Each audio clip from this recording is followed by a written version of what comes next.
ദൈവമായ കർത്താവ് നമുക്ക് കനിഞ്ഞു നൽകിയ ഈ ആയുസ്, ആരോഗ്യം, നല്ല ദൈവത്തിന് നമുക്ക് നന്ദി പറയാം. പ്രത്യേകിച്ച് ഈ ഒരു ദിവസം ദാനമായിട്ട് തന്നതാണെങ്കിൽ ദൈവകരങ്ങളിലേക്ക് ഇന്നത്തെ പ്രത്യേക പ്രാർത്ഥനാ നിയോഗമായിട്ട് പ്രതിസന്ധികളുടെ താഴ്വരയില് മുന്നോട്ട് പോകാൻ പറ്റാതെ വിഷമിക്കുന്ന ഒത്തിരി മക്കളുണ്ട്. പ്രത്യേകിച്ച് നമ്മുടെ ചുറ്റും വസിക്കുന്ന മക്കള്, നമ്മൾ കാണുന്നവർ, നമ്മൾ കേൾക്കുന്നവര്.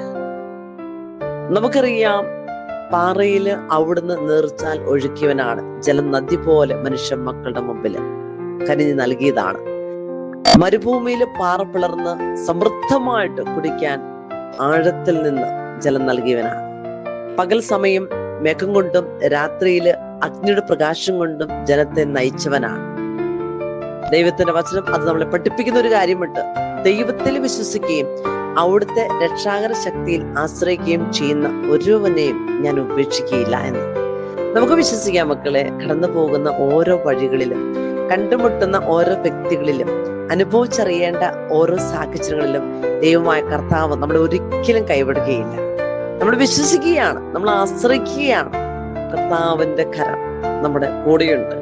77-ാം സങ്കീർത്തനം നമ്മൾ വായിക്കുമ്പോൾ കർത്താവ് പറയുന്നുണ്ട്, മോശയോട് പറയുന്ന ഒരു കാര്യമാണ്, അത്ഭുതങ്ങളെ പ്രവർത്തിക്കുന്ന ദൈവം, ജനതകളുടെ ഇടയിൽ ശക്തി വെളിപ്പെടുത്തുന്നവൻ മാത്രമാണ് അവിടുന്ന്. അവിടുത്തെ കരം അവിടുത്തെ ജനത്തെ, യാക്കോബിന്റെ ജോസഫിന്റെ സന്തതികളെ രക്ഷിച്ചവനാണ്. ദൈവമക്കളെ, ദൈവത്തിന്റെ വഴി ഒരുപക്ഷെ സമുദ്രത്തിലൂടെ ആയിരിക്കാം, ദൈവത്തിന്റെ പാത ഒരുപക്ഷെ പെരുവെള്ളത്തിൽ കൂടി ആയിരിക്കാം. പക്ഷെ അവിടുന്ന് നമ്മളെ ഒരിക്കലും കൈവിടുകയില്ല.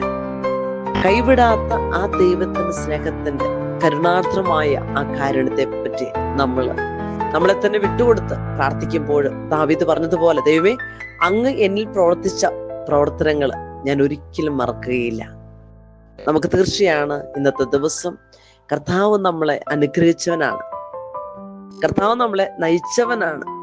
രോഗപീഠകളിൽ നിന്ന്, പകർച്ചവ്യാധികളിൽ നിന്ന്, പ്രകൃതിക്ഷോഭത്തിൽ നിന്ന്, എല്ലാ തരത്തിലുള്ള ആപത്ത് അപകടങ്ങളിൽ നിന്ന്, ഒരുപക്ഷെ ദുർഘടമായ സാഹചര്യമായിരിക്കാം നമ്മുടെ മുന്നിലും പിന്നിലുമുള്ളത്.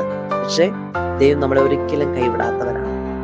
കർത്താവിന്റെ വചനം നമ്മളെ പഠിപ്പിക്കുകയാണ്, ഞാൻ അങ്ങയുടെ സകല പ്രവർത്തനങ്ങളെ പറ്റി ധ്യാനിക്കും, അങ്ങയുടെ അത്ഭുതകരമായ പ്രവർത്തനങ്ങളെ പറ്റി ഞാൻ ചിന്തിക്കും, നല്ല ദൈവത്തിന് ഞാൻ നന്ദി പറയുമെന്ന്. ഈ ഒരു വചനത്തിന്റെ ശക്തി നമ്മളെ ഓരോരുത്തരെയും നയിക്കട്ടെ.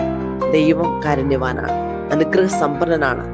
പിതാവായ ദൈവം തന്റെ അനുഗ്രഹത്തിന് സമ്പന്നനിൽ നിന്ന് യേശുക്രിസ്തു വഴി എനിക്ക്, നമുക്ക്, നമ്മുടെ കുടുംബത്തിന്, നമ്മളുമായിട്ട് ബന്ധപ്പെടുന്ന മക്കൾക്ക്, ലോകത്തിന്, സഭയ്ക്ക് പ്രദാനം ചെയ്യുന്ന അനുഗ്രഹങ്ങള് നമുക്കിന്ന് മുന്നിൽ കാണാം. ദൈവമേ, അവിടുന്ന് ഒരിക്കലും ഞങ്ങളെ കൈവിടുകയരുത്.